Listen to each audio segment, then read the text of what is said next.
experience apart from a decade in the corporate sector. She is validated master's trainer and has been conducting workshops for teachers, administration, and head of schools for the past 11 years. Her passion is to work with rural schools. She's a consultant for the British Council as well. Her latest achievement is being selected as a consultant for the Airport Authority of India to train pilots and air traffic controllers in English communication.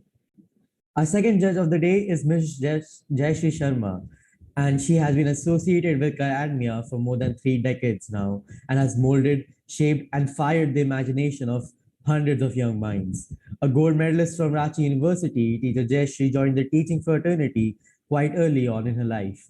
She discharged her duties with great aplomb and efficiency, not only at Rajendralaya, where she taught for more than a decade, but also at Loyola School, where she superannuated in February 2020 after serving the institution for 2 decades. Tia Jayashree's first love has always been debating, public speaking, and of course interacting with the students. Being herself an uninterpreted personality, she always taught her students to fearlessly put forth their coherent arguments with confidence and convictions. Teachers, we are honored to have you as our judges. Now, the general rules to be followed by the participants are: each speaker will be giving only 4 minutes to speak. The final and the only bell will be sounded at the end of the fourth minute. Exceeding the time limit will result in penalties. Choice of the speech is left to the participants, and monologues from fiction and drama are prohibited. You are required to have a stable internet connection, and due to time constraints, will not be able to entertain any excuses or give second chances. We expect everyone to maintain decorum in the meeting and stay muted at all times unless asked otherwise. Your video should be on at all times and should be placed in a way that your face and hand gestures are visible. You must be in formal wear, and participants should avoid reading from a previously prepared script, paper, or aid. Now I hand over the proceedings to Ashreya.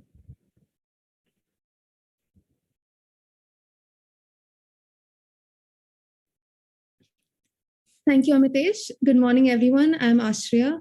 And without further ado, let us begin with the first participant from Team Keats, who shall be delivering John F. Kennedy's speech.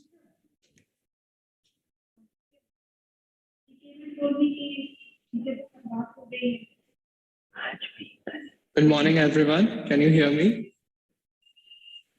Yes, you're audible. Please begin. I would just switch on to the rear camera. So just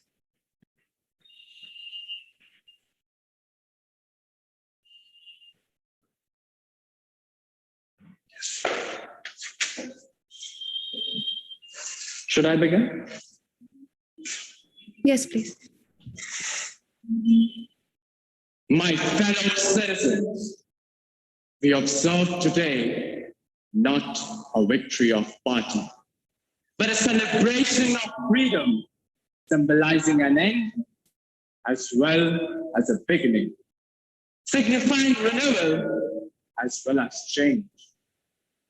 For I have sown before you, and the Almighty God, the same solemn oath our forebears prescribed nearly a century and 3 quarters ago.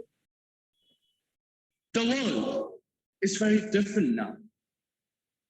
For man holds in his mortal hands the power to abolish all forms of human poverty and all forms of human life. And yet, the same revolutionary beliefs for which our forebears fought are still at issue around the globe. The belief that the rights of man come not from the generosity of the state, but from the hand of God. We dare not forget today that we are the heirs of that first revolution. Let the word go forth from this time and place to friend and foe alike, that the torch has been passed to a new generation of Americans born in this century, tempered by war, disciplined by hard and bitter peace. Proud of our ancient heritage and unwilling to witness or foment the slow undoing of those human rights. to which this nation has always been committed, and to which we are committed today at home and around the world. Let every nation know, whether it wishes us well or ill, we shall bear any price, bear any pain, meet any hardship, support any friend, oppose any foe, in order to assure the success and survival of liberty. This much we pledge, and more. And so, my fellow Americans, ask not what your country can do for you. Ask what you can do for your country. My fellow citizens of the world,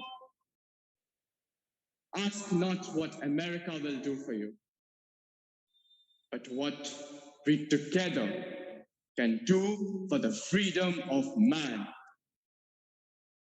Finally, whether you are citizens of America or the citizens of the world, ask of us of the same high standards of strength and sacrifice which we ask of you. With a good conscience, our only sure reward.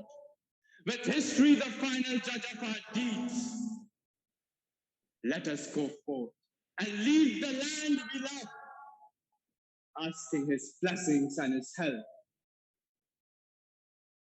but knowing that here on earth, God's work must truly be our own. Thank you.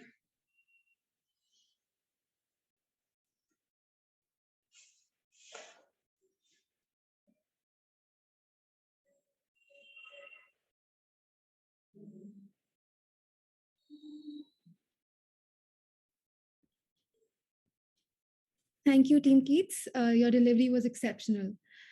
The next participant is from Team Orwell, delivering Greta Thunberg's UN speech on climate change.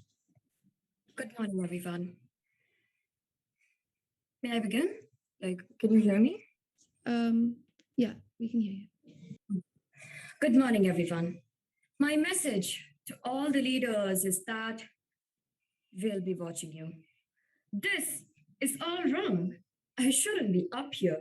I should be back in school on the other side of the ocean, yet you all come to us young people for hope. How dare you?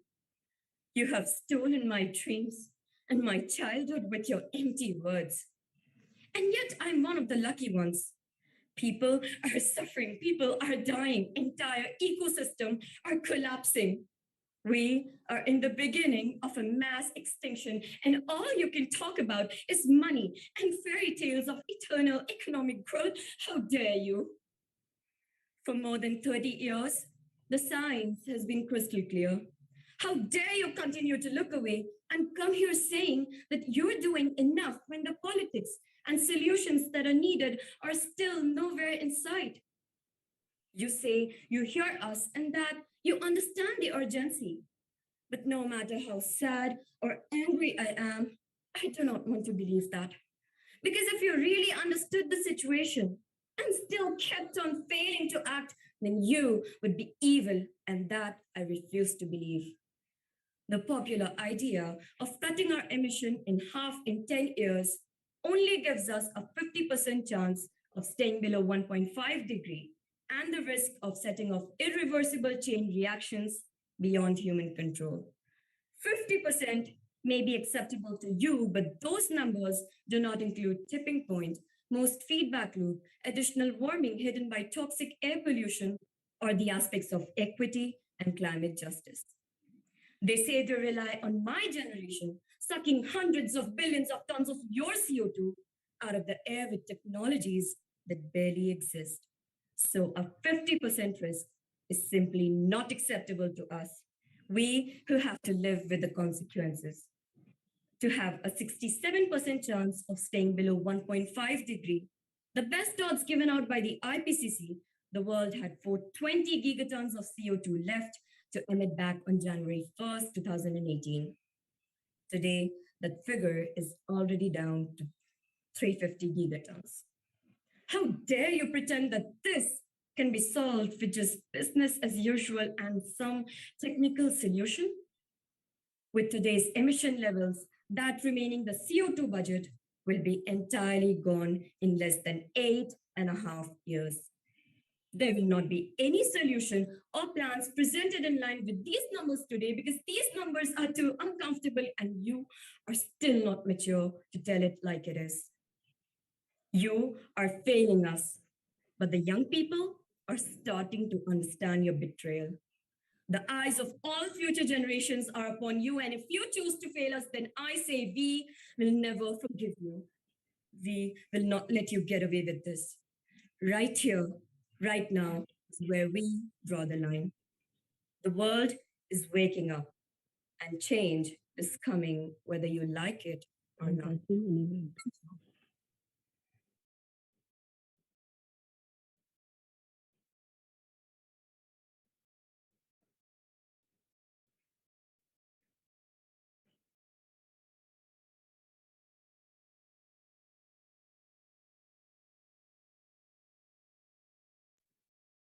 Thank you so much, Team Orwell. That was incredibly moving. Next up, we have Team Kipling delivering the speech, I Have a Dream by Rahul Bose.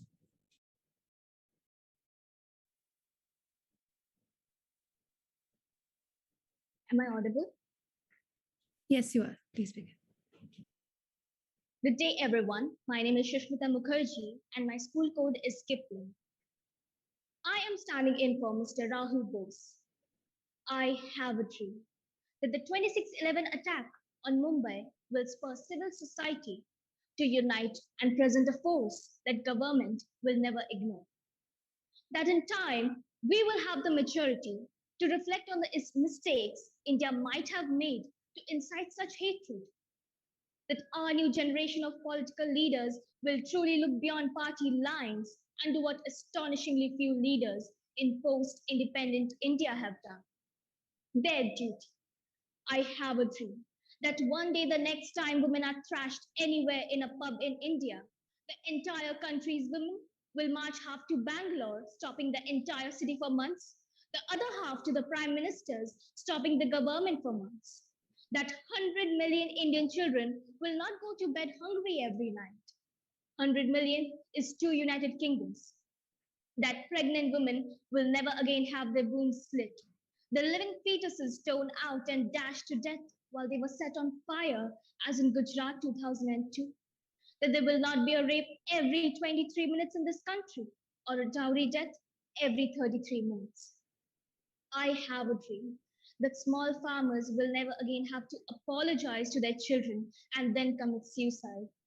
That when a girl goes to her mother and says her uncle or her father has molested her, she will not be asked, are you sure? And she will not be told, don't be silly, you're imagining things. I have a dream of a time when we will cheer a Yunus Khan sixer as we cheer a Yuvraj Singh one. Of a time when no girl child will ever have to walk the 3 kilometer average to fetch water every day. Instead, she will spend that time in a school. That we will allow people with AIDS to work with us, live with us, eat with us, with dignity, where God is not a Satan, a pandal blocking the street, or the reason for jihad, but is linked with our hopes, our hearts, our homes. But I also have a dream that I will never ever be scared to speak the truth. That one day I will have the means, the time, the heart to gather all the street children in the country, put them on a train and take them to a land where they can heal, where they can laugh, eat, play, do nothing. That we will realize that slum dwellers are not the cockroaches of the world. They are fathers forced out of their villages, now struggling to make money, pushed and abused by the police. They are children who have, like all children, an equal dose of delight and tears in them, not some lie-ridden creatures who are standing in the rain, shivering, holding today's papers in a plastic bag.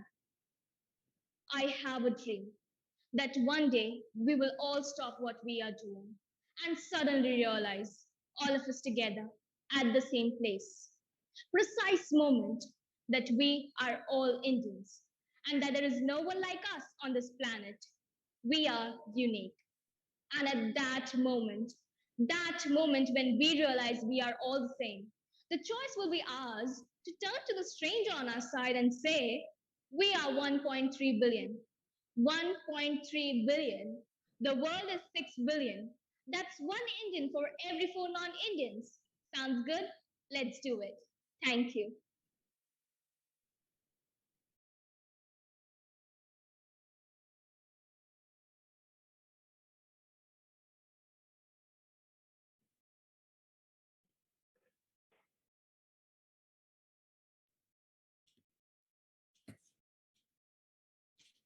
Thank you, Team Kipling, for that very compelling monologue.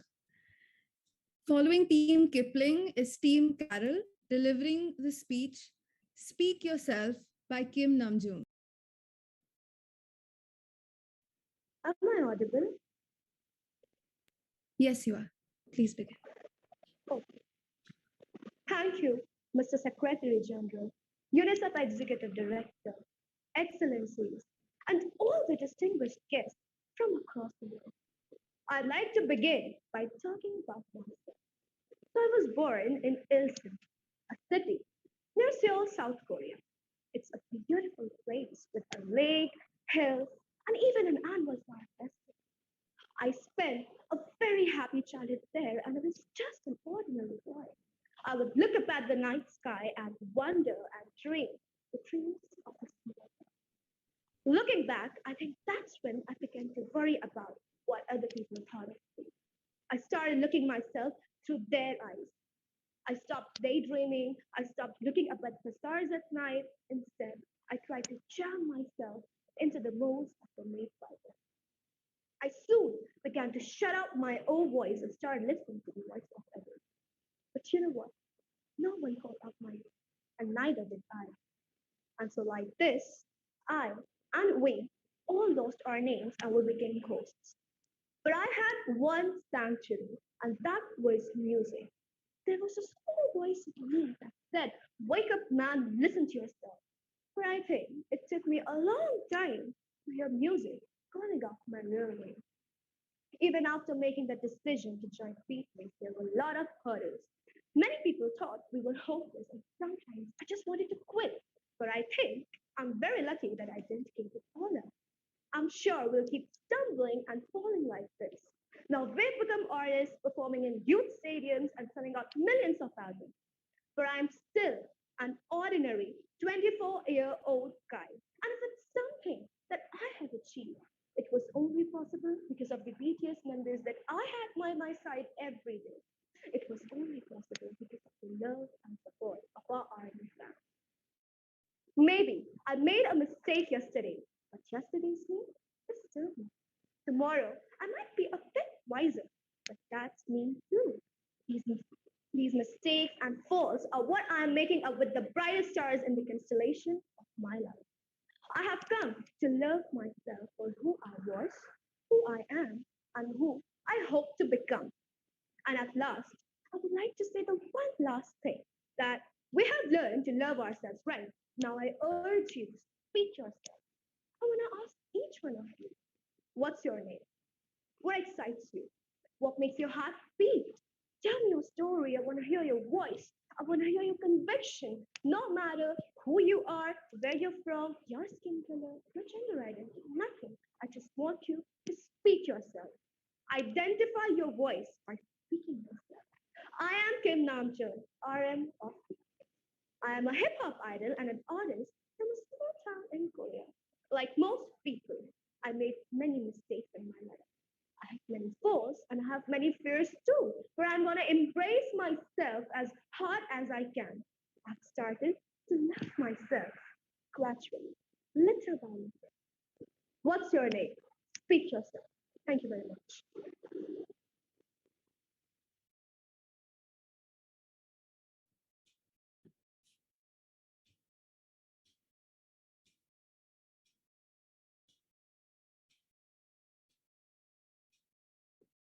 Thank you, Team Carol, for that riveting oration. Now, I would like to call Team Whitman, who is delivering the speech We Are All Perfectly Imperfect.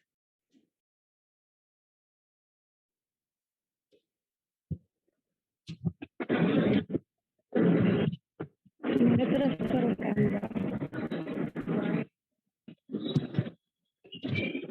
Am I audible? Yes, yes, you are. I'm starting. Yes. Good morning, everyone. This is Shalapati from Wit. We all human beings have a problem. We always expect ease from life. We have this amazing fantasy about life. This is my plan. It should go as per my plan. If it doesn't happen, then we give up. But my dear friends, let me tell you one thing. This life is a test and a this life is a try. It is okay to be scared. It is okay to cry. But giving up should not be an option. We all have these things in our lives. We want everything to be perfect. We want ourselves to be perfect. There is an image in our head about everything. Perfect life, perfect career, perfect relationship. Nothing is perfect in this whole world. We all are perfectly imperfect. You don't have to be perfect because the world wants you to be perfect. Listen to what people say to ourselves too little. You know what makes you perfect? When you do something good for people around you, when you make them smile, when you just feel someone's pain, that makes you perfect. There are so many people in this whole world who are dreaming to live that life which you are living right now. You have no idea about it. Embrace each and every breath which you are taking. Celebrate the life. Live it. Don't die before your death. We all die. We live this one routine of a day for several years and we call it life. No, that's not right. If you are still, why you have to sense it? If you are still juggling with the concept of why you are sick, you have not lived yet. You work hard, you make money, you do it for yourself. That's not life. You go out, you seek for people who need your help, you make your life better. You become a sponge who can absorb all the negativity, and you become that person who can make beautiful positive vibes. You realize that you have seen someone's life, and because of you, this person is not give up. That is the day when you live. Live your life fully. Accept yourself the way you are. Be kind to yourself. Be kind to yourself. Honestly, be kind to yourself. And only then be kind to others. Life will be hard. There will be tough. There will be trials.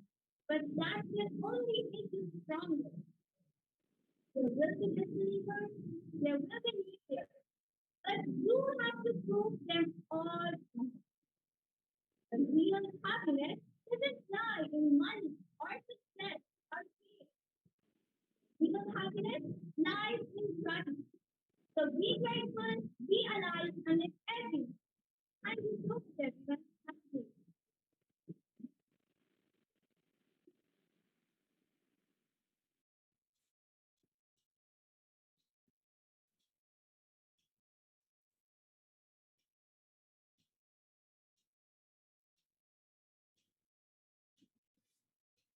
Thank you, Team Whitman. That was an astounding speech. Last but certainly not the least, we have Team Wordsworth, who shall be delivering Elizabeth I Tilbury speech.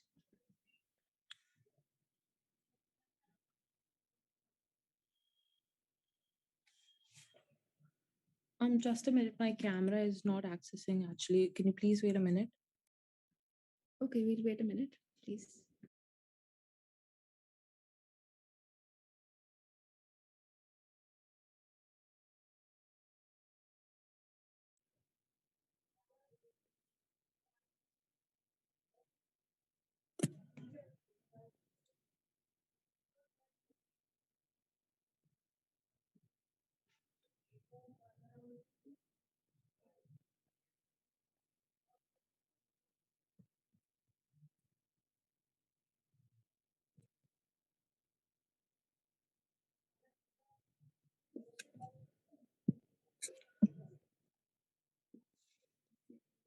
Am I visible?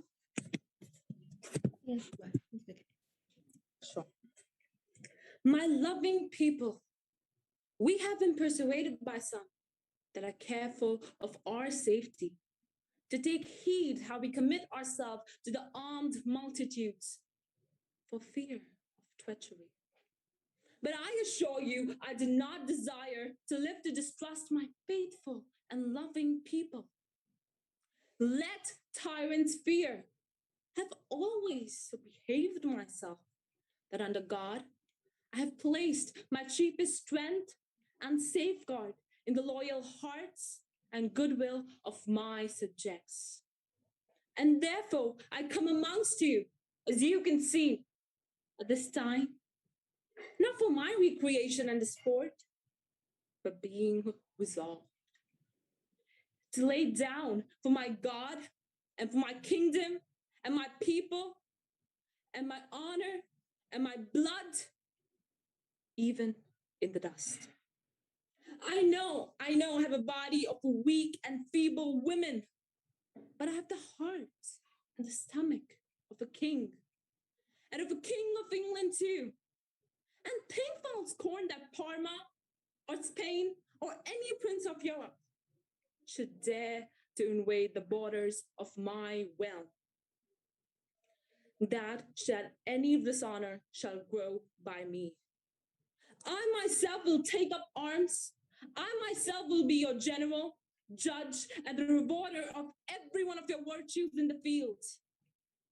I know already. For your forwardness, you have deserved rewards and crowns.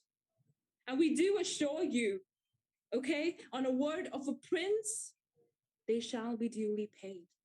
In the meantime, my lieutenant general shall be in my stead, than whom a prince never commanded a more noble or worthy subject.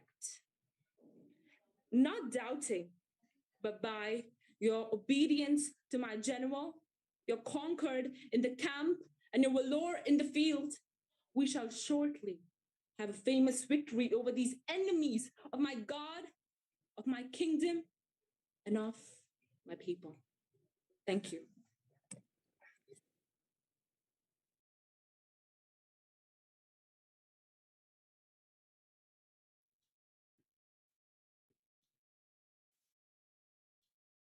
Thank you so much, Team Wordsworth. That was truly captivating.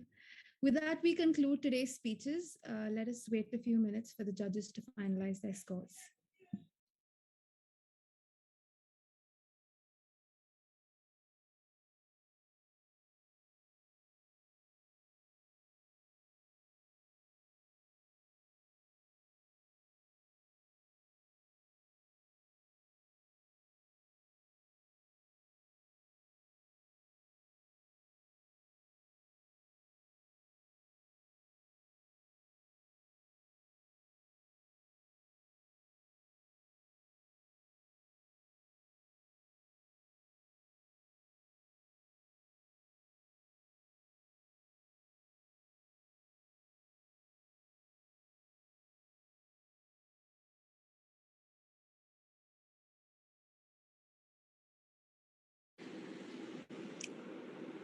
I'm done with the scores.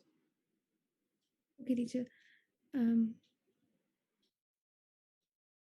So I would like to invite teacher Jayashree to please share her valuable opinions on today's speeches.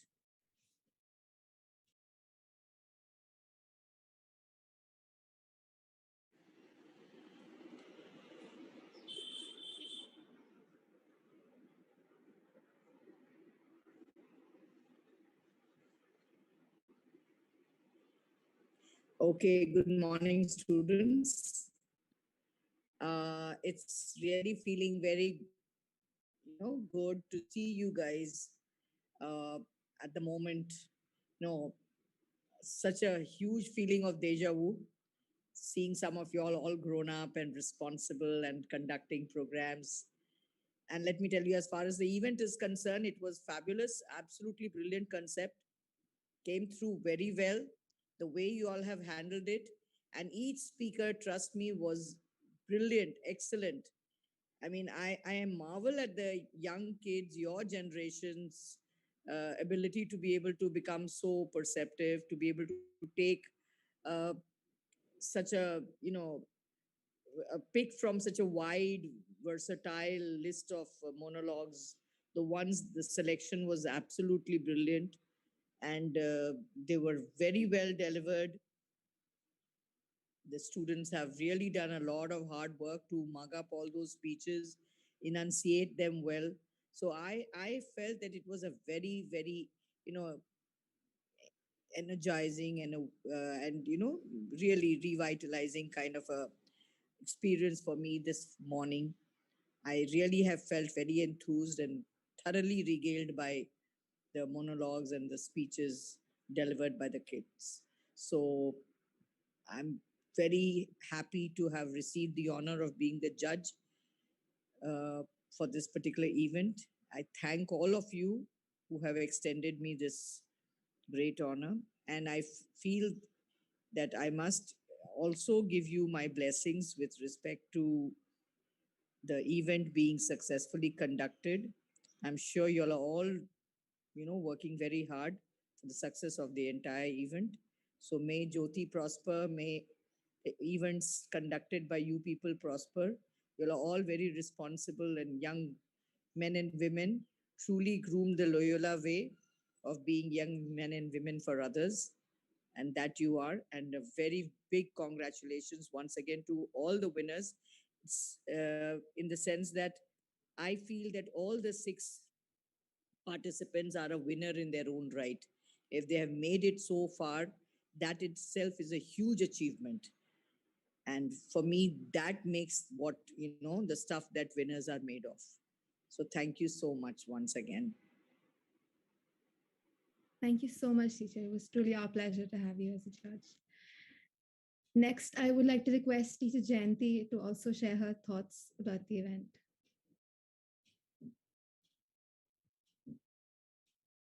Thank you, Ashri, and good morning to all the organizers, my esteemed fellow judges, and my wonderful, wonderful participants. As Teacher Jayashree said, it's been an absolute delight to listen to all of you. We all know that in today's world, communication skills are the most important skills that one can possess if one has to succeed in life. And you children have shown us how good you are at this skill. While it's nice to have your pronunciation correct and your diction correct, and you know how to roll your R's and how to W's, I always emphasize the fact that it is more important to be good with the content of your speech rather than the way you deliver it. Of course, the way you deliver it is important, but more important is what you speak. So always keep in mind that whatever you speak, whether it is official, personal, anything in life, you always speak things that are positive. You always speak things that will bring a smile on the face of people. May God bless each one of you, and may the best participant win. Congratulations once again to the participants as well as to the organizers. Thank you. Thank you so much, teacher, for your enlightening words. With that, we come to the end of today's event. I extend my heartiest gratitude to the judges who provided their upright judgment and who took out time to be a part of Generators. Special mention and note of acknowledgement to teacher Soma, who judged the preliminary round. I would like to thank the team who worked directly and indirectly to make Generators a successful event. And I would genuinely like to thank all the participants for delivering such outstanding monologues and for showing masterful oration. It has been a great experience for both us, and I hope it has been for you and the judges. You will get to know the results during the closing ceremony today at 3 p.m., but you all are winners, as Teacher Jashi said. So please hold your head high. Wishing all the participants all the very best, and thank you for today. You may leave now. Thank you. Thank you, everyone. And I endorse entirely Teacher Jayanti's words.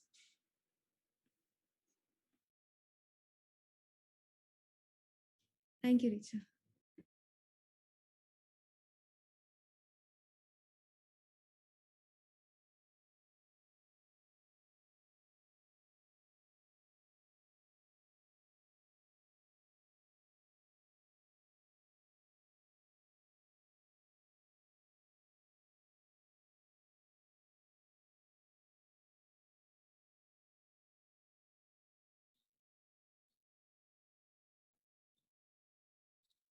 Yeah. I was just watching. I was just listening. Your Okay. it's just finished, no? Yeah. I just now I came in. Yes, sit down, sit down. Yeah. You were not happy with today's program. No, why do you ask? No, it's okay. I was a little annoyed with that starting, not very well. It's good. It's okay. Children were a little disappointed. I Why? think. Why? They expected you to I face. told them thank you very much. And what else? I said thank Usually you. you're very No. encouraging. No, I said thank you, children. I said okay. It's a prayer, no? You're not. It's a prayer It's, thing, no? it's not actually. It's not actually a prayer. It's a more cultural than religious. No, that's okay, but it's morning prayer. Yeah. It's a prayer service. It is not a. It's a solemn, It's like a solemn prayer thing. service. Yeah. Yeah. So it doesn't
when all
What do you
will be starting in 2 minutes.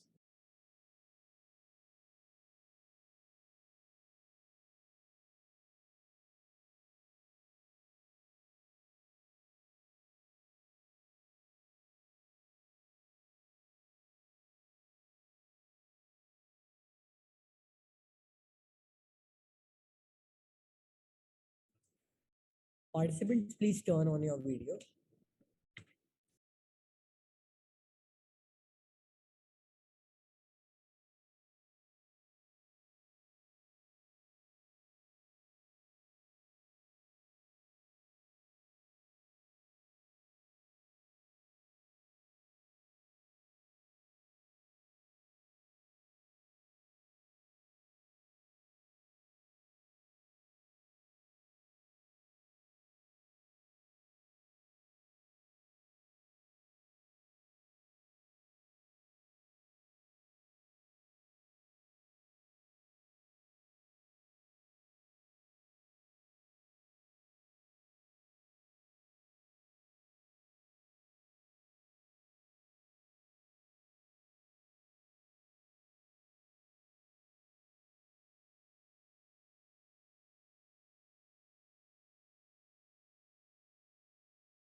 Not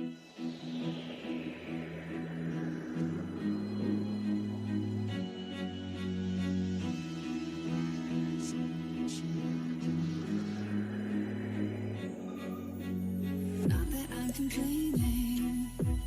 A more beautiful vision I have never seen. If you don't mind me saying, a lifelong ambition to fulfill my dream. What have you done to me?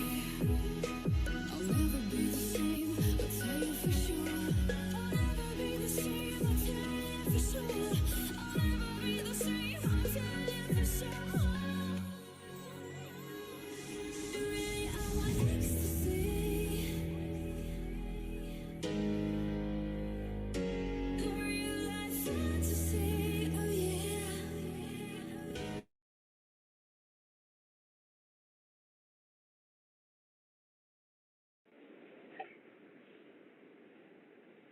I request all the participants to turn on the videos.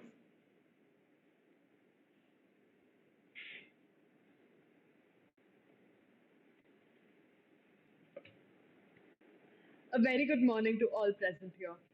A hearty congratulations on qualifying. Welcome back, finalists. The final round of Diplofeud will be testing your knowledge about aforementioned aspects of your nation, along with the ability to avert crises, defend your portfolio, and come to possible solutions that could be implemented. We hope to see a fruitful session with healthy discussions and invigorating rebuttals. Thank you.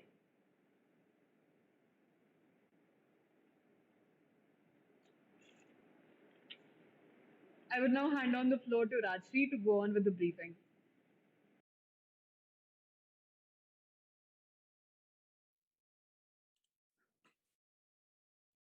The topic for today is the backlash against women's rights, feminism, and its relation to the LGBTQ plus community.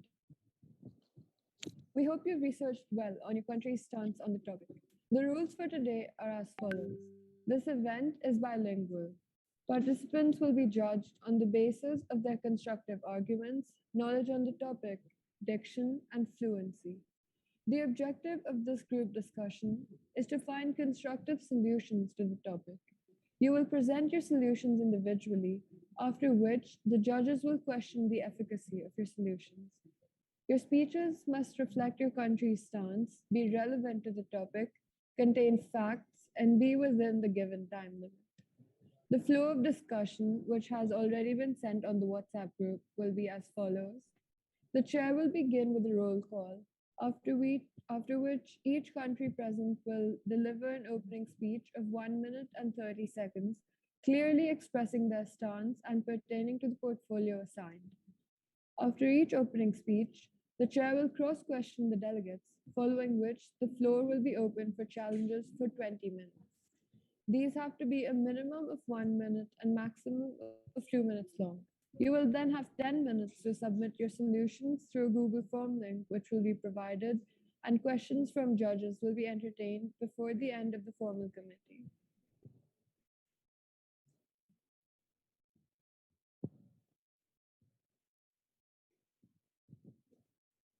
I'll be starting with the roll call.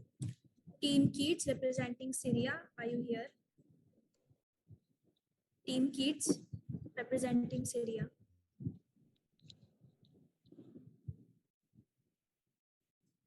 Are you here? Okay. Team Orwell representing Pakistan. Are you here? Okay, you're present. Team Dickens representing Indonesia.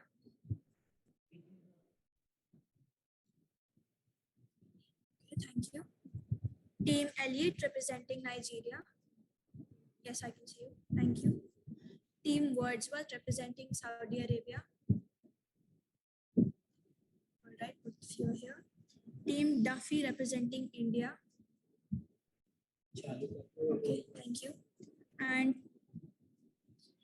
Team Orwell representing Pakistan.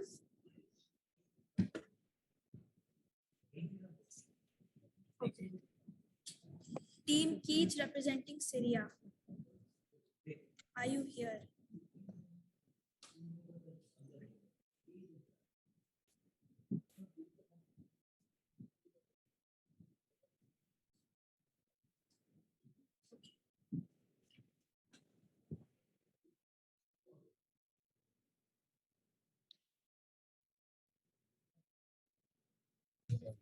We'll wait for a minute for Syria to join, otherwise it will mark absent.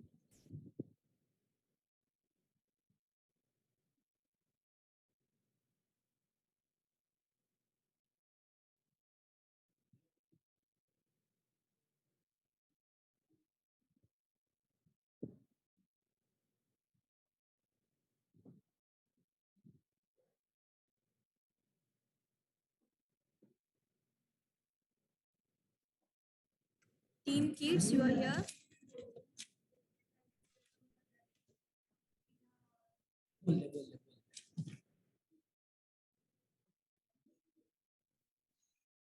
We'd like to welcome our judges, Ms. Seena Hagar, Mrs. Natali ma'am, and Ms. Aditi Roy.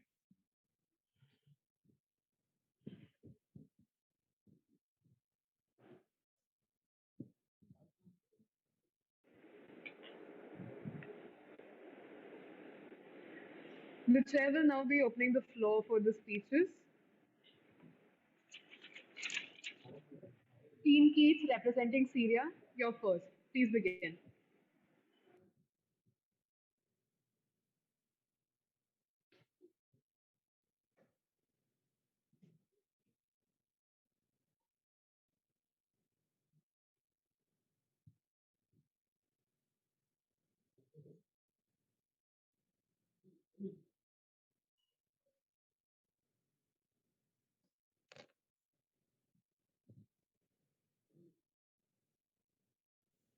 It's a great in the speech. Yes, please begin. We need to begin up with the speech now. Yes, delegates, your opening speech. Thank you so much, sir, for the recognition. The delegates of Syria are very honored to be a part of this debate. We would like to start with the part of our economy that we're currently very proud of, and that is the condition, economic condition, particularly of women in Syria. As we're all aware, Syria has been a part of a devastating crisis and war for the past couple of years, 10 years, a decade almost. So this has been a very devastating factor in the history of the country. However, it has led to some really positive changes for women in society. The Syrian war led to a lot of households, their brothers, their sons, their husbands. This led to women gain position of power, and now they are the breadwinners in many households in Syria. According to the Syrian network, female journalists, women make up to 54% of the radio workforce in emerging media. Outlets set up and after 2011, which is post-war, had 35% of women in the printing industry. There have been cultural barriers and some laws that have greatly affected women's economic representation in the country. However, they have completely exponentially proved how worthy they are to the economy after taking positions of their husbands, their brothers, their sons after they lost their lives in war. I think there's a percentage of men who do not accept women working, but they cannot do anything about it anymore because women have proven their worth in Syria. If they don't accept women working, then they will pay the price because women today do everything.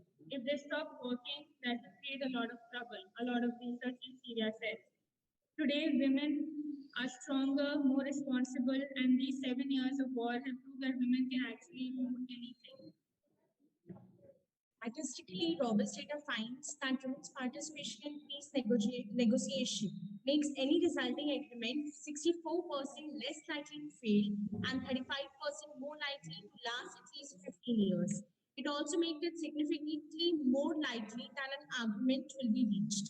This fact is recognized by Statuddin Mistura, the UN Special Envoy of Syria, who recently committed to ensure women's direct representation in adequate numbers in any upcoming events and in intra-Syria talks. 15% of the opposition and government delegations at the December 2017 talks in Geneva were women. In the recent Russia-led Sochi conference, estimates by UN Women suggest that roughly 10% of the participation present were women. Thank you.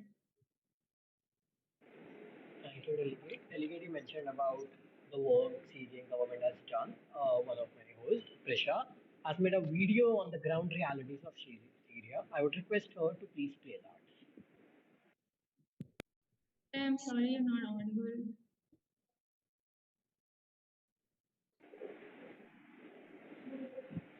We have a video here on the ground realities of Syria.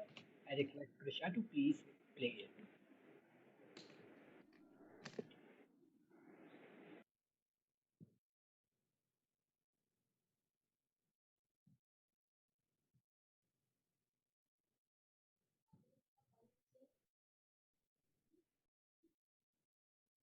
Event.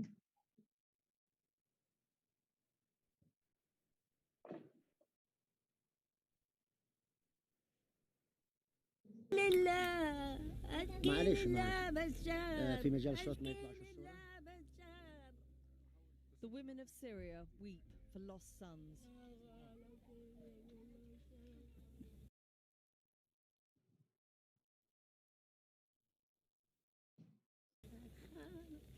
But now they weep for themselves and their daughters too. هون مخيمنا الشباب اللي أرادنا بيجوا بتحرشوا بالسوريات من السابع ل6 سنين بدهم يخطفوهن ويطلعوهن لبرا فحتى الطفل القد هاي عم بتحرشوها. A trip to the toilet at night is now too terrifying for many women in this part of the camp. طبعا انا باجي مع بنتي وبضل واقف فيها بالضبط ان نطلع للحمام ما فيش اضويه تيجي عتمه بالليل يعني انت تقدر تفوت على الحمام يجوز واحد نفسه ضعيف يفوت يعني اسال اخته. The Islamic State IS jihadist group executed 9 men and a boy it accused of being gay in central and northern Syria today, a monitoring group said. The Syrian Observatory for Human Rights said the jihadists shot dead 7 men in Rastan, a town in Homs province of central Syria, after accusing them of being homosexual. IS also executed 2 men and the boy in the town of Khaitan in the northern province of Aleppo for the same reason, said Observatory head Rami Abdul Rahman. He said the executions were carried out in public, but that IS fighters destroyed any cameras that had been used to film the killings. IS has used brutal violence to enforce its rule in the so-called caliphate it declared in territory straddling Iraq and Syria, along with homosexuality, witchcraft and loyalty to President Bashar al-Assad are also considered capital punishment offenses in IS-controlled areas. In previous cases, IS has beheaded alleged homosexuals or thrown them from rooftops.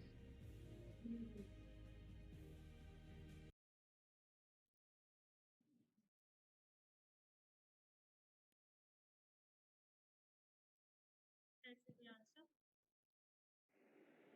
Delegates, I would like to remind you that you have exceeded your time limit by 1 minute, and now we have a question for you. So, after the war, women had been forced to be the sole breadwinners of 22% of families in Syria. Despite this, religious extremist groups such as ISIS or Jabhat al-Nusra, etc. Syria does not have a state-mandated religion, and its constitution protects freedom of religion. While the Syrian Penal Code and personal status laws, which governs matters such as marriage, divorce, and inheritance, contains provisions that are discriminatory to women and girls. The Syrian constitution guarantees gender equality. However, public protests in June 2009 led to the government to abandon an effort to introduce more regressive personal status laws. I would hence like you to elaborate on the power and jurisdiction of the government in Syria. Thank you so much, sir, for your question. The delegates of Syria would like to clarify some things that were first shown in the video and then also come to the question raised by the chair. The very disturbing videos and photographs that we saw of beheadings were when ISIS was still had control over Syria in 2019. As we're all aware, ISIS was overpowered and they have removed death penalty for homosexuality in Syria because they're no longer in control.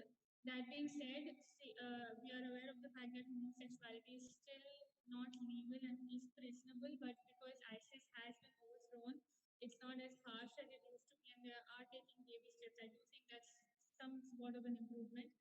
Um, on the condition of women in Syria, yes, as I elaborated in our opening speech as well, it is correct that they have been forced to this position of being the new breadwinners, and this would have probably not been possible without the war. But we like to look for the bright side because they have helped a lot of help the economy in ways more than one.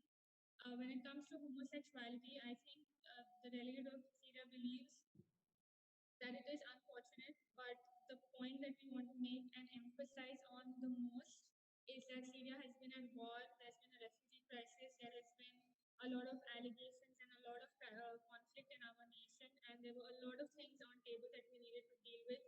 And certain things like people's lives and protecting them kind of shifted a bit higher on the priority list, at least for the past decade.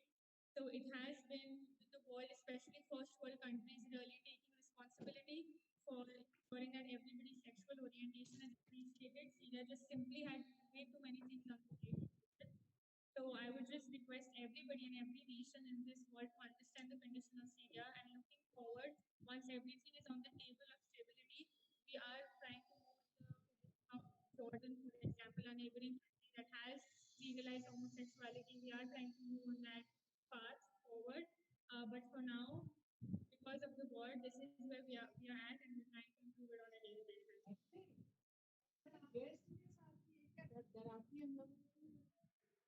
I, Teacher Mitali, would you like to say something? Teacher Mitali, you're mute. You're unmuted. Would you like to say something?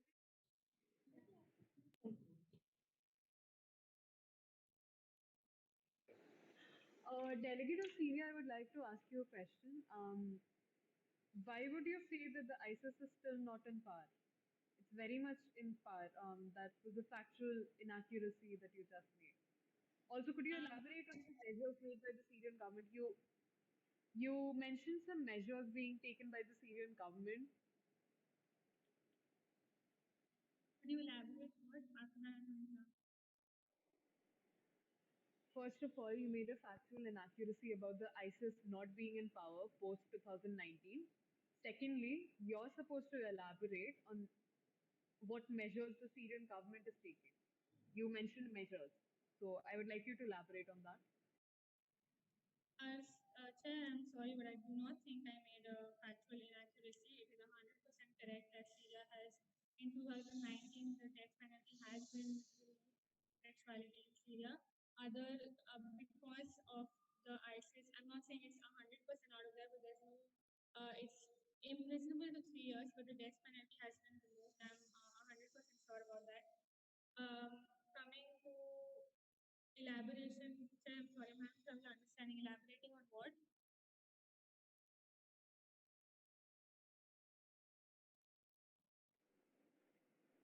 We'll be elaborating further on in the chat box. Thank you. We will now be moving on to our next delegate.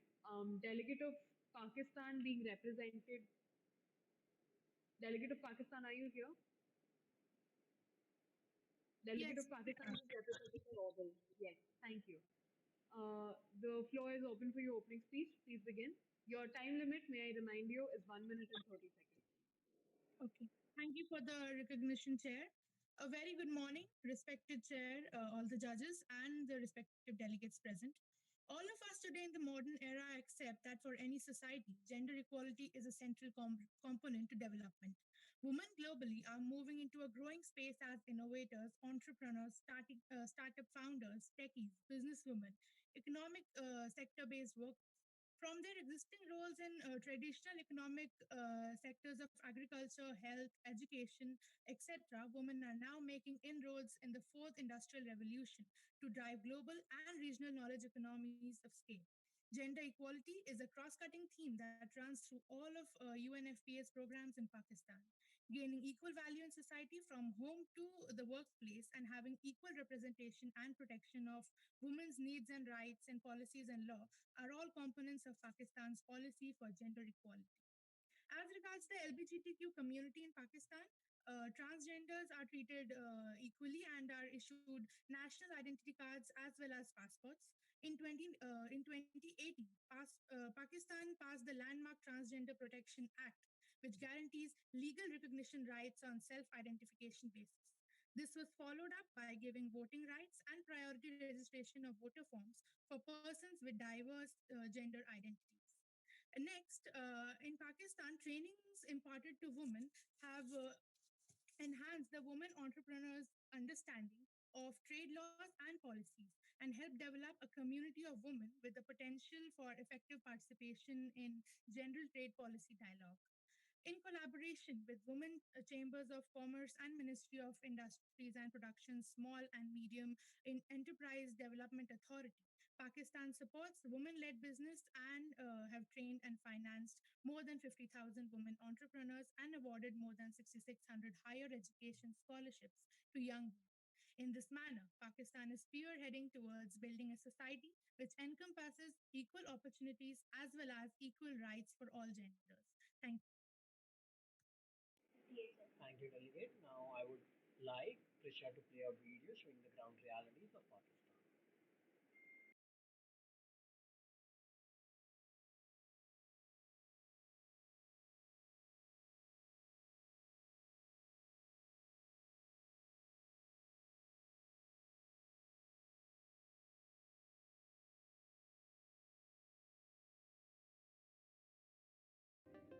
This is why we march.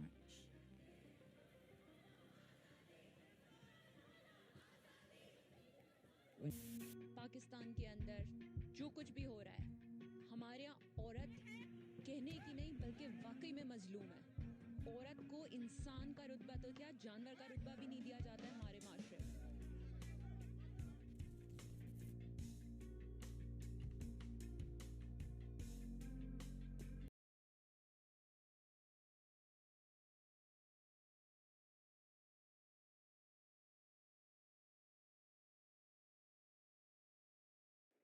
Thank you, Prisha. Delegate of Pakistan, would you entertain a question from chair now?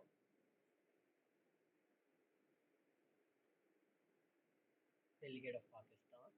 Yes. So, delegate, you talked about the protection of women needs and rights in your speech. But let me remind you about the bride factory running under your nose under the Pakistani government. And there is no denying that without the help of, or without knowledge of the government, these bride factories where women are sold to Chinese government will run. Over 600 Pakistani women are sold out in last 2 years. And the government hasn't took any initiative for this. Thank you for the question, Chair. So, we do not condone such specific instances, and the government of Pakistan takes such instances very seriously by bringing the culprits of any such heinous act to the legal recourse. The solitary instances of forced marriages and the honor crimes, which you've just mentioned, against women may be looked at as an aberration in the Pakistani society and certainly not being the norm. In Pakistan, many provinces have established their own women's right policies, and and a committee is in place to monitor the implementation of various task forces formed for working on gender equality. Pakistan has established a legal framework for the fight against discrimination and gender-based violence, especially against the honor killings and the rapes of women. Significant legislative initiatives to address the violence against women and institute social protection measures have been taken. Acid attacks have decreased by 85% thanks to the mobilization of civil society and the media. Although Pakistan made significant progress in terms of developing legislation for women, but lack of awareness of available mechanisms for redressal and the poor economic conditions often prevented women from assessing justice. So the Legal Aid and Justice Authority Ordinance has been passed to provide preferential financial assistances to disadvantaged women, especially concerning sexual offenses. As part of the economic empowerment of women, Pakistan aims to achieve it through poverty eradication policies focused on women. The enforcement, lastly, the enforcement of Women's Property Rights Ordinance 2019 aims to ensure women receive their legal share of inheritance property. Also, recently, the Senate passed the bill granting 6 months paid maternity leave to working women and up to 3 months paternity leave to to the fathers. So we believe that Pakistan, since we all know that Pakistan is still a developing nation, so we hope that in coming years, all these instances and these cases come to ground and reduce. Automatically. So thank you. Delegate, I asked you about the bride factory running there, where your Pakistani women are sold to the Chinese government, and the Pakistani government did nothing. Within last 2 years, over 600 women were sold. But you keep talking about the honor killing and the domestic violence, rape, and other things. So, can I get an answer regarding this?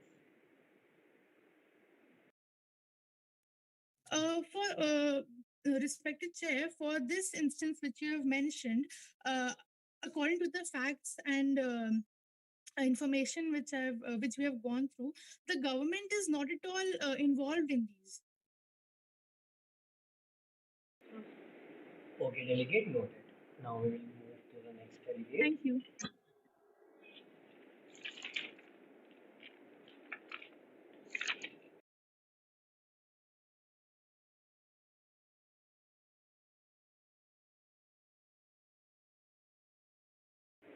Team Dickens representing Indonesia. Are you there? I repeat, Team Dickens representing Indonesia.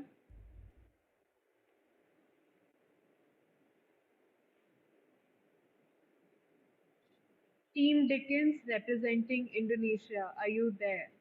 Yes, we are there. Okay. I would once again like to remind you that your time limit is 1 minute and 30 seconds. Both of you have to speak within that time limit. Please do not exceed it. You may begin. A very warm good morning to everyone. Today we are discussing our points on the gender equality in Indonesia. Indonesia is one of the most ethnically and religiously. Delegate of Indonesia? Yes, yes. Your video is glitching. Just a minute.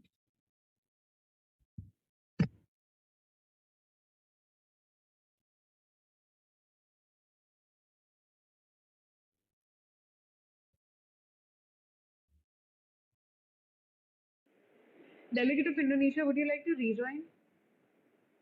Yeah. You have 2 minutes to do so. We'll move on to the next participant. We now call upon the team Elliot representing Nigeria.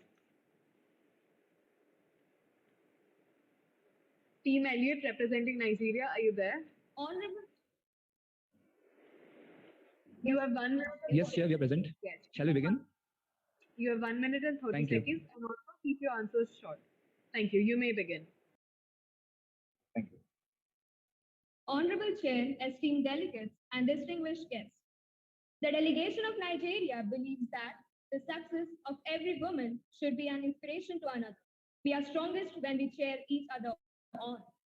Female empowerment in Nigeria is an economic process that involves empowering Nigerian women as a poverty reduction measure. The aggregate of educational, political, health, and legal empowerment are key to women's empowerment in Nigeria. Makanjuola once said, "The more we promote hate, it becomes a norm. The more we highlight progress, the more we get people to think in different shapes." Moreover, the white color in the national flag of Nigeria represents peace and unity, lucidifying the liberal ideals of the government. The delegation of Nigeria furthermore believes that in a religiously diverse country like Nigeria, faith and sentiments of the religious groups may not be heard. Since Islam, Christianity, and Judaism strictly considers homosexuality as a sin, it is quite difficult to allow same-sex relationships and LGBTQ rights. Well, as we all know, at last, the delegation of Nigeria thinks that with changing times, we need to be flexible. Laws also needs to be revised. So there is a possibility of flexible discussion about homosexuality in future course of time in Nigeria. Thank you so much. Thank you, Delegate. Now I would request Prashant to show the ground realities of Nigeria.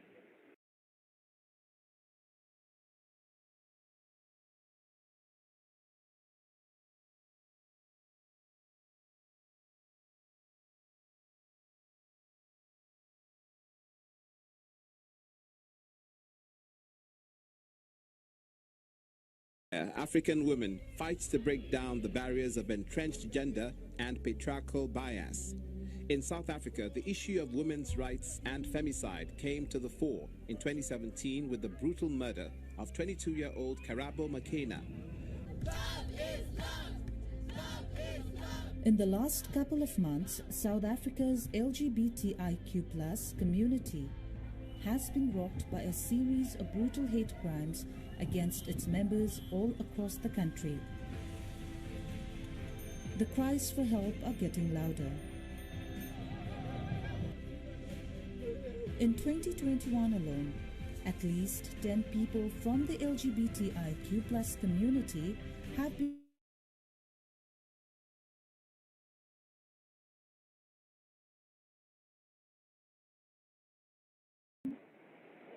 Thank you, Prashant. So, Delegate, I have a case study regarding a Nigerian working laws here. A company was penalized for breaking law. In Nigeria, it is Excuse me, Honorable Chair. Could you please speak loudly? We are not able to hear you. Delegate. Now am I audible? Yes, Chair, you're audible. Okay. So I have a case study here regarding your work laws in Nigeria. A company was penalized for breaking law in Nigeria.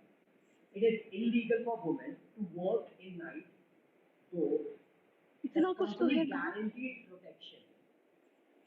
Even they are not protected from the gender-based violence, no guarantee of equal pay. If sexually harassed at work, they have no civil remedy.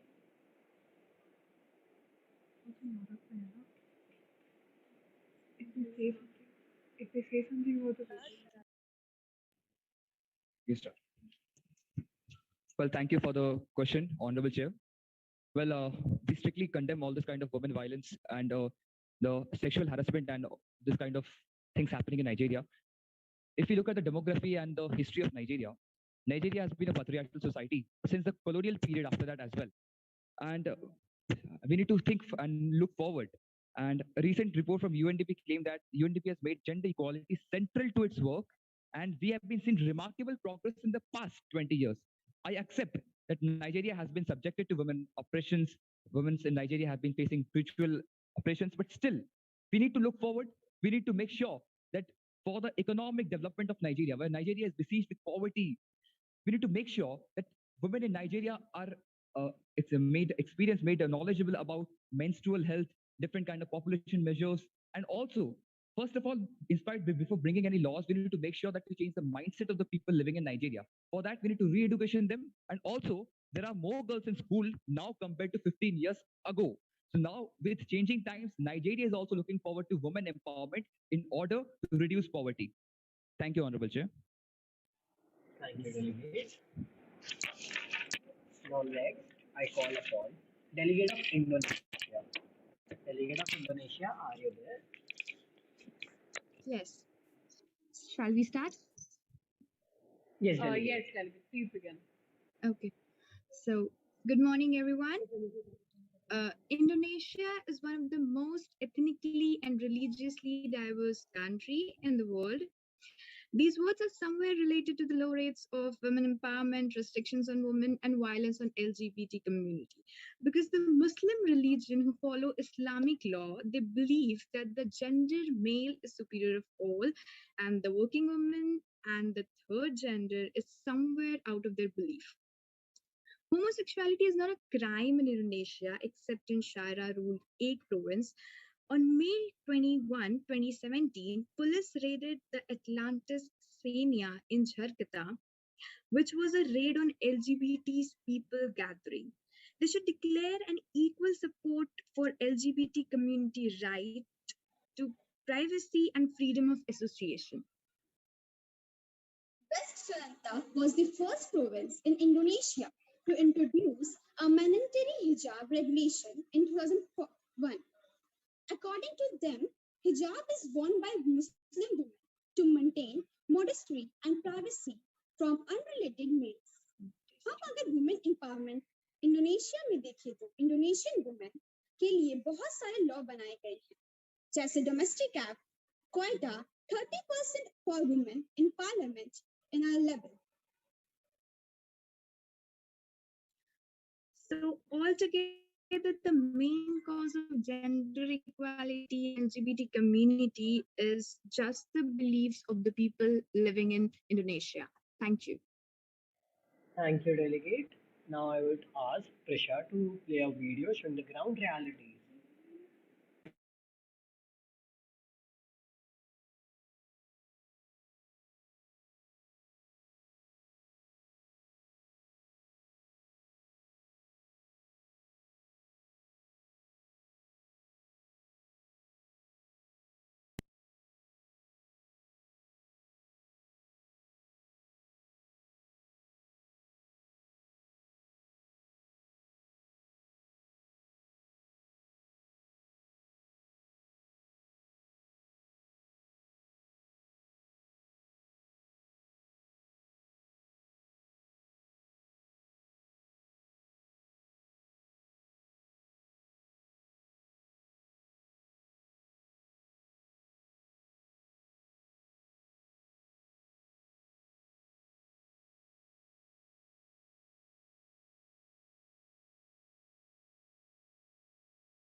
There's a glitch. We'll be beginning soon.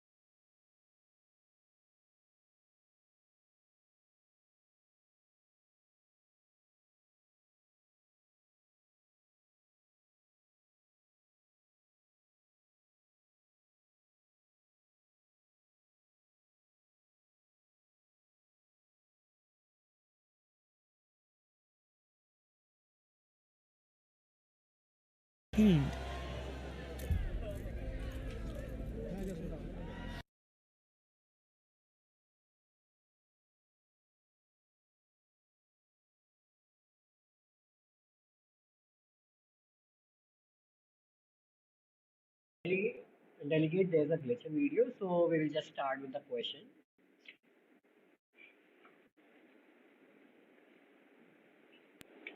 All right, delegates of Indonesia, I have two questions for you. First of all, I would like to point out another factual inaccuracy, rather a correction.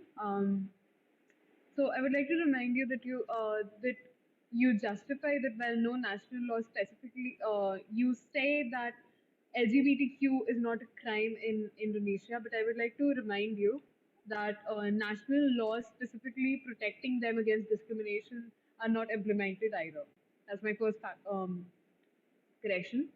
Secondly, my question to you is Human Rights Watch first exposed the use of virginity tests by Indonesian security forces, which have been deemed an interagency threat by the WHO. While police have seized the examinations, the government has failed to stop the practice by the military. This test is required to be taken by women of all ages before marrying into the family of a Indonesian military officer. How would you justify that? The Indonesian people, for them, the most important thing is their religious law and Sharia law, according to which the LGBT community do violence on women and LGBT community people. That is all related to Sharia law and which is a part of Islam. So I think they are all these things which they are violencing on the people is just because of their laws, and breaking the laws, there are going to be consequences. I'd like to read out an article to you. In Indonesia, virginity tests are performed as a requirement for joining the police and military force. Tests have been performed since 1965.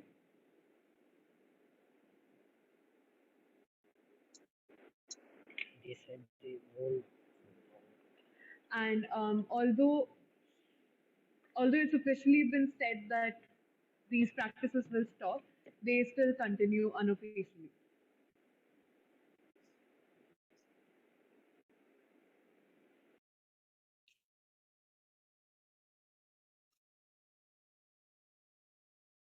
Can you please repeat the question? Just say so. First of all, you didn't even answer my question. Secondly, I would just like to point out it still continues. We'll be moving on since you don't have an answer. Team Elliot representing Nigeria. Do we have you here? Okay, we're done with Team Elliot. Team Wordsworth representing Saudi Arabia. Are you here? Thank you very much, Madam Chair, delegates, representatives of countries. Saudi Arabia is with the United Nations for the upliftment and equality for women. Gender equality is not only a fundamental human right, but a necessary foundation for a peaceful, prosperous, and a sustainable world. There has been progress over the last decades. More girls are going to school, fewer girls are forced into early marriage, more women are serving in parliament and positions of leadership, and laws are being reformed to advance gender equality. Despite these gains, many challenges remain. Discriminatory laws and social norms remain pervasive. Women continue to be underrepresented at all levels of political leadership. The effects of COVID-19 pandemic would reverse the limited progress that has been made on gender equality and women's rights. Emerging data shows that since the outbreak of the pandemic, violence against women and girls, and particularly domestic violence, has intensified. In Saudi Arabia, equal right has been given both to men as well as women. It has given women equal opportunities to education and has ended male guardianship over women. Saudi Arabia now ranks 56th position as in the Global Inequality Index. Regarding the LGBTQ community, our law doesn't allow it. It is prohibited under Islamic law. But recently, there has been developments. As of 2020, the ministry has removed the condemnation of homosexuality as something punishable by death. Change is not sudden, change is gradual. The world is changing, and Saudi Arabia is welcome to the changes. Hopefully, with times to come, we will change our outlook. But as it is said, change takes time. Thank you very much.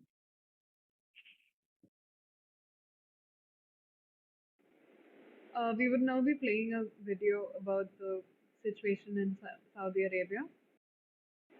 Trisha, go ahead.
السعودية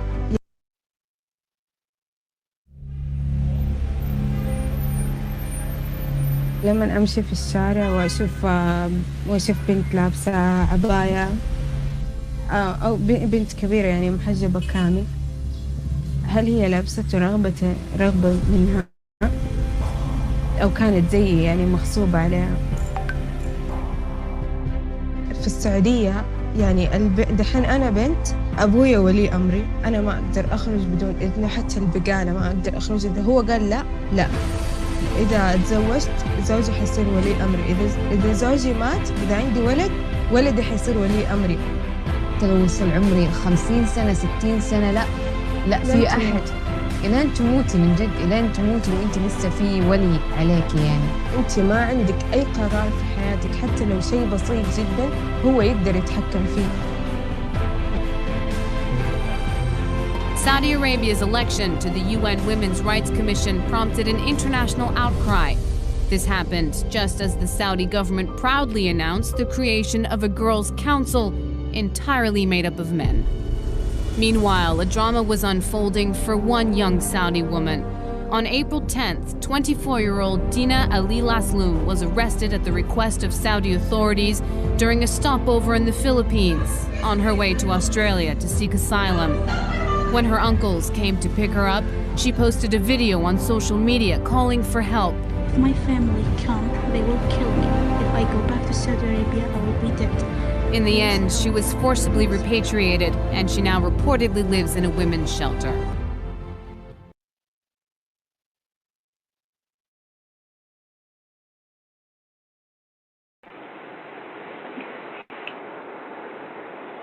Delegate of Saudi Arabia, would you like to justify the guardianship law?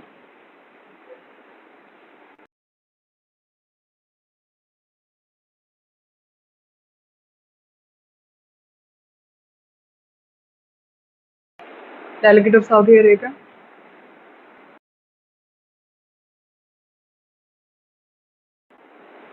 Am I not audible?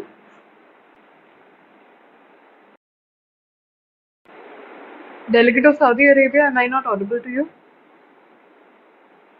You're audible now. Did you hear my question? No, I couldn't hear it just now. Delegate, I would like you to justify the guardianship law. As you all know, the guardianship law has been removed as of 2019. Women over 21 years old have no guardianship law and they are not required to have a male guardian.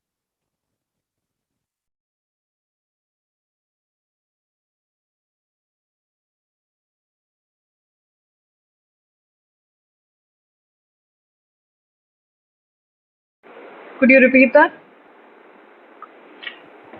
As of 2019, women over 21 years old, like male guardianship has been removed. They are not required to have a male guardian. Noted. Thank you. We will now be moving on to the next representation. Delegate of India, are you there? Yes. Delegate, you can start with it.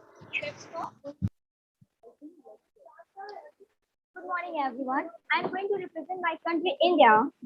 My school code is W. सर्वप्रथम तो मैं यही कहना चाहूंगी कि हमें एक ही जीवन मिला है, चाहे वो किसी भी रूप में मिला हो, हमें उसे स्वीकार करना चाहिए। भारत में LGBTQ को कानूनी और सामाजिक कठिनाइयों का सामना करना पड़ता है, परंतु पिछले एक दशक में LGBTQ को भारत में अधिक से अधिक सहिष्णुता प्राप्त हुई है। हमारे भारतीय संविधान में हमें मौलिक अधिकार दिया गया है कि प्रत्येक व्यक्ति अपने जीवन को अपने हिसाब से जी सकता है और कोई दूसरा व्यक्ति उससे हस्तक्षेप करे, किसी को यह अधिकार नहीं दिया गया है। 6 सितंबर 2018 में सुप्रीम कोर्ट की आईपीसी की धारा 377 की वैधता पर यह अहम फैसला लगाया है कि समलैंगिकता अब से अपराध नहीं है। अब इसके आगे की लाइन मेरी पार्टनर कंटिन्यू करेगी। नारी सशक्तिकरण। भारत में नारी सशक्तिकरण पर जोर दिया गया है। भारत में सभी को समान अधिकार है, चाहे वो पुरुष हो, महिला हो या थर्ड जेंडर हो, सभी को समान अधिकार प्राप्त है। हमारे संविधान में लिखा गया है कि नारी के अगर अधिकारों का हनन किया जाए तो उसके खिलाफ वे एक्शन ले सकती है, उसके खिलाफ वो बोल सकती है। और अभी हमारे आधुनिक भारत में रीति रिवाजों को छोड़कर हमारे आधुनिकरण पर जोर दिया जा रहा है। जैसे हमारे भारत में महिलाओं की जागरूकता फैलाई जा रही है और मुझे लगता है कि वो दिन दूर नहीं कि पूरा भारत जागरूक हो जाएगा और तभी हमारा देश तरक्की करेगा।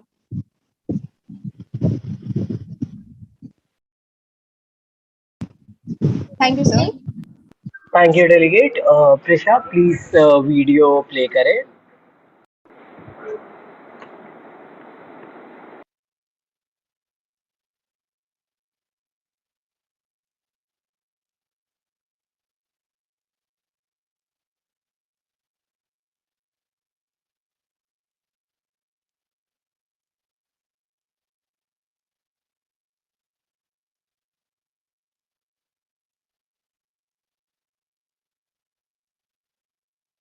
They would cry and yell, "What are you doing giving birth to a girl?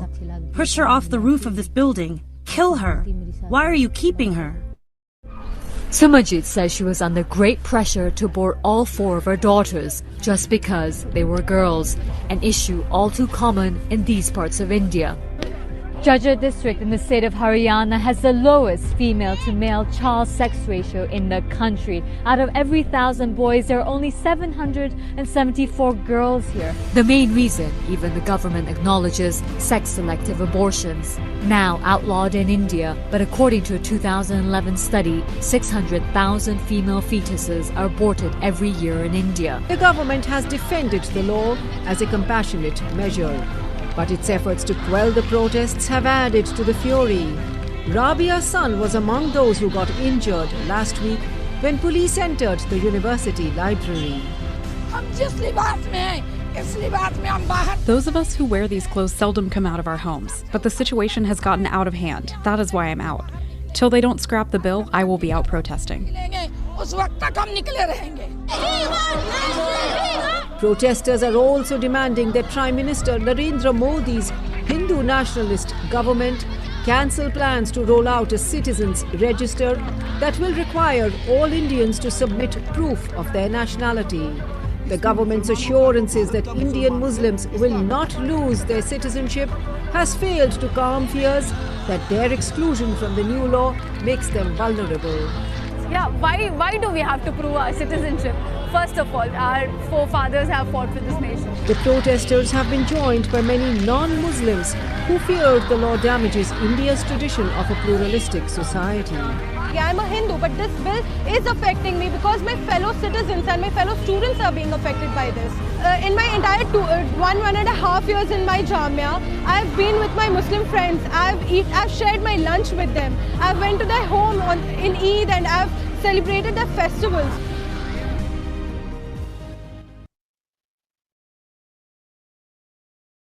Thank you, Prashna. So, delegate, there's a question from you. जो आपके रेप लॉज प्रभावहीन रेप लॉज है, निर्भया केस अराउंड टुक 8 years, 8 साल बाद उसका judgement दिया गया था. Hathras case जिसमें 19 साल की एक दलित वुमेन का रेप हुआ, मर्डर हुआ, यूपी पुलिस ने ना ही उनकी बॉडी दी और उनका अंतिम संस्कार भी अपने ही कर लिया. तो इसके बारे में आपका क्या कहना है? ये सब अमान्य है. हमारे भारत में ये चीज कॉमन है, लेकिन आज हमारे भारत में सभी को समान अधिकार मिले हैं और हमारे नरेंद्र मोदी ने अभी जो रेप केस के बारे में कहा है कि किसी की भी रेप, चाहे वो महिला हो या बच्चियां हो, अगर उनके साथ रेप किया जाएगा तो उनको फांसी की सजा सुना दी जाएगी. और स्वाधार गृह योजना में जो शिकार होती है महिलाएं, जो घर में जो परिवार से जो मारते पीटते हैं या फिर उनको टीज किया जाता है, अगर वो उन पर आवाज उठा सकती हैं. और जैसे कि हम जानते हैं आज वायुसेना दिवस है, तो जोया अग्रवाल जिसको अंतरराष्ट्रीय कमर्शियल पायलट भी बनाया गया था. Thank you sir. Thank you delegate. Noted.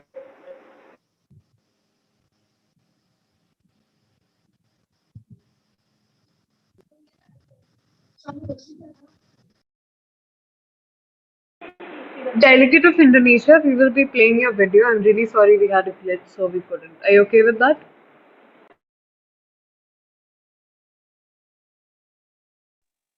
Can you please repeat? Delegate of Indonesia, there was a video that we were unable to play after your opening speech. Would you like us to play that now? Is that okay with you? Yes. Saifa, I would request you to play the video. Thank you.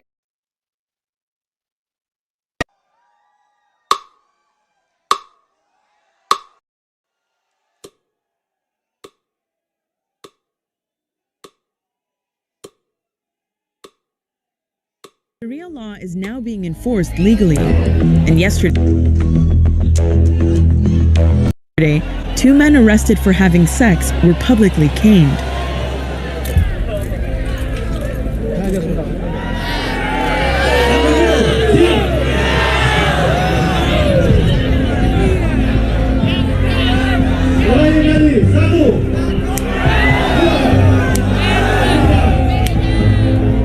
These 20-year-old men were caned 83 times by 3 enforcers who took turns lashing them for breaking Islamic law.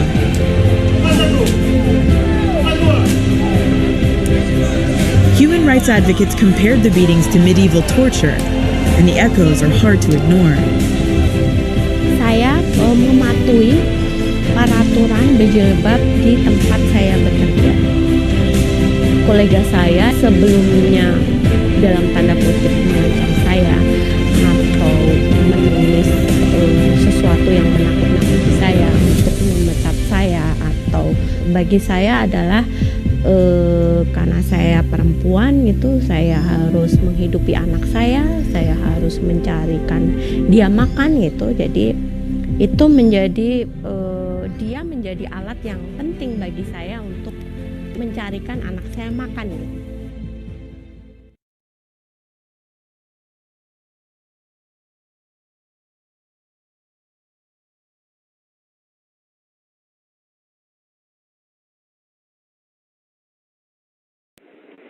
Now we will begin with the challenge round. The delegate will be recognized by the chair. The challenges will only be entertained if it's said in the correct form.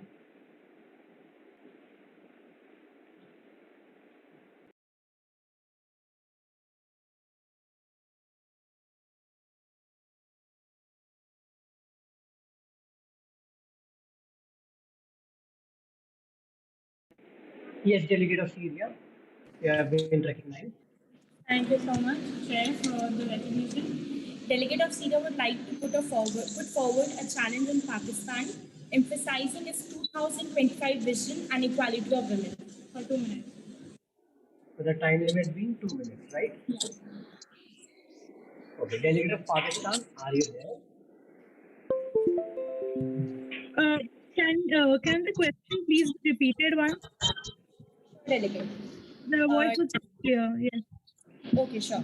I would like to challenge the delegate of Pakistan, emphasizing its 2025 vision and equality of women.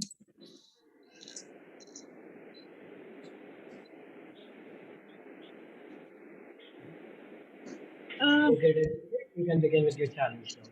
Yeah. Thank you for the question, delegate. As regards the Pakistan Vision 2025, this has embedded 5 components of women's empowerment into its objectives, including activities that promote women's self-worth, right to determine their choices, access to opportunities and resources, then right and power to control their lives, both within and outside the home, and ability to influence the social change. Excuse me, I would like to cut on this. My question is a challenge on the Vision 2025. I want you to justify that is Vision 2025 is being followed or not. To which extent it has been, the conditions have been improved. Because in area of Pakistan, we have ample of stats saying that nothing has changed in the past 12 years. So it was adopted 11 to 12 years before. So we need to know what you have done, and according to you, does it has changed, the conditions have improved or not? Okay. So definitely the vision, this Pakistan Vision 2025, the objectives have been implemented. they are being followed, and the changes, as you asked, that what have been improved. So the as we know that women in our country are a very talented. Wait. You are saying that it has been followed, okay? But according to my stats, it states that gender gap index is almost 151st of 153. I assume it to be the lowest among the 6 lowest, okay? And then if we consider it has very low rate of female labor force. Adult women has less secondary education, like 26.7% versus 47.3%. Then almost half its population is women. Still, Pakistan stands the lowest in terms of women empowerment. And further reports state that from Pakistan Demographic and Health Service that We would request you to stop right there. Your time is up. Thank you so much. All your points were noted. Thank you so much, sir. Next Thank you so delegate much. of Saudi Arabia, you have been recognized. The delegate of Saudi Arabia would like to challenge the delegate of Indonesia on the topic of women's violence, with the time limit being 1 minute 30 seconds. Okay, delegate. Noted. You can now begin with your challenge. Reports say that over 41% women have experienced at least any of the 4 types of violences: physical, sexual, emotional, or economic violence once in their lifetime in Indonesia. How would you justify, like, half of the women are facing at least one of the violence in their whole lifetime?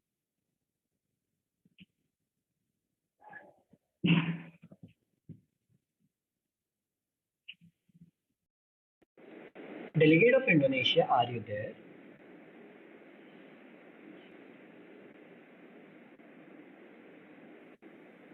Can you please Delegate of Indonesia.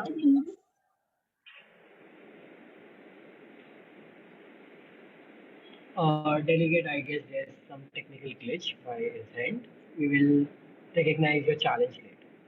Yes, Delegate of India, you have been recognized. I have a question for a delegate of Pakistan.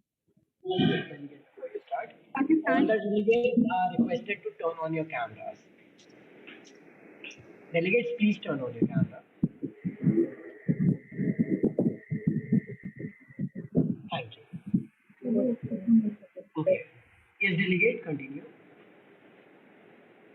I have a question for delegate of Pakistan. Pakistan. Yes, delegate of Pakistan, are you here? Yes, yeah. Okay, delegate. Challenge on, please write Yes. in the board. Question is जैसे कि पाकिस्तान में homosexuality को jail हो जाती है Delegate, time limit and the topic. Yes topic क्या है challenge का? Homosexuality And time limit? 2 minutes. Okay, delegate. Thank you. Now you can begin. Please start with the challenge. Okay okay तो मेरा question है जैसे कि पाकिस्तान में होमोसेक्सुअलिटी को जेल हो जाती है, तो आपको नहीं लगता कि सरकार को कोई कानून बनाना चाहिए कि उनकी भी कोई फीलिंग्स होती है? Yes, so Chair, I have to reply in Hindi or English is fine. Hindi delegate. Okay, okay. तो जैसा कि हमने अपने इंट्रोडक्टरी स्पीच में भी कहा कि LGBTQ से रिगार्ड्स में पाकिस्तान ट्रांसजेंडर्स जो हैं उन्हें बिल्कुल इक्वली ट्रीट किया जाता है। फिर से अगर मैं मेंशन करना चाहूँ तो उन्हें आइडेंटिटी कार्ड्स, पासपोर्ट्स एंड 2018 में ट्रांसजेंडर प्रोटेक्शन एक्ट भी लागू किया गया, जो कि लीगल रिकॉग्निशन जो है, उन्हें पहचान जो है वो गारंटी करता है सेल्फ आइडेंटिफिकेशन बेसिस पे। इसके बाद जो है इन्हें वोटिंग के अधिकार और प्रायोरिटी रजिस्ट्रेशन जो है वोटर फॉर्म्स के, वो भी उन्हें दिए गए। अब जैसा कि मैंने पहले बताया, इसमें हम आगे ये कहना चाहेंगे कि जो थर्ड जेंडर कैटेगरी है, जिन्हें ट्रांसजेंडर पीपल के नाम से वहाँ पे जाना जाता है, तो ट्रांसजेंडर प्रोटेक्शन एक्ट जो है वो ट्रांसजेंडर पीपल को किसी भी तरह ट्रांसजेंडर और होमोसेक्सुअलिटी का क्या? हाँ, वही वही हम कह रहे हैं, तो आप हमें एक बार कहने का मौका दीजिए। हम ये कह रहे हैं कि जो ट्रांसजेंडर प्रोटेक्शन एक्ट है, जो कि वहाँ पाकिस्तान में जो डिस्क्रिमिनेशन होता है होमोसेक्सुअलिटी और ट्रांसजेंडर पीपल के खिलाफ, वो उन्हें पूरी प्रोटेक्शन देता है, हाउसिंग, चाहे वो हाउसिंग में, एम्प्लॉयमेंट में, एजुकेशन के फील्ड में, हर एक फील्ड में। लेकिन मतलब जहाँ पे हर एक सोसाइटी में कोई ना कोई तो कमी होती ही है। हम ये नहीं कहेंगे कि हम Pakistan. Your time is up, thank you. मैं आप सबको याद दिलाना चाहूंगी कि चैलेंजेस के बीच में आप दोनों एक दूसरे को इंटरप्ट कर सकते हैं, पहली बात, और दूसरी बात, कृपया अपने आंसर्स को छोटा कीजिएगा। Okay, delegate of Nigeria, you have been recognized. Thank you for the recognition, Honorable Chair. The delegate of Nigeria would like to challenge the delegate of Indonesia on the issue of violence against LGBTQ activists, with the time limit being 1 minute 50 seconds. Challenge to delegate of Indonesia. Okay. Delegate of Indonesia, are you there? Can you please repeat the question in Hindi? Okay, delegate. Please do so. Okay. So, एक recent report आपके अखबार से है कि traffic circle Jakarta, आपके देश की राजधानी, ट्रैफिक सर्कल इन जकार्ता में जो LGBT कम्युनिटी के जो एक्टिविस्ट थे, तो उन्होंने जो सरकार का जो लॉ आया उसके विरुद्ध आवाज उठाया, जिसके कारण न्यायालय और जो कि पुलिस एग्जीक्यूटिव्स थे, उन्होंने ब्रूचुअली उनको हैरास किया, and they were murdered and even assassinated and even imprisoned. So don't you think that people in Indonesia... Start with the challenge. Delegate. Sorry? Topic first batao usko abhi. Don't start with the challenge. Just tell her the topic. Don't start with the challenge now. Okay, so the topic basically... Okay, I'm just... Okay. Topic hai issue of violence against LGBTQ community in Indonesia. I don't know what is called LGBTQ in Hindi. It's fine. It's in the agenda. It's understood. Indonesia. Is the point clear? Shall I raise my question? Indonesia. Only delegate of Indonesia responds to us, we can entertain this challenge. Yeah. Delegate of Indonesia, would you like to raise a challenge to any other delegate? Yes, sir. Yes, sir. She's here. Yes, sir. So we would like to challenge, the delegate of Nigeria would like to challenge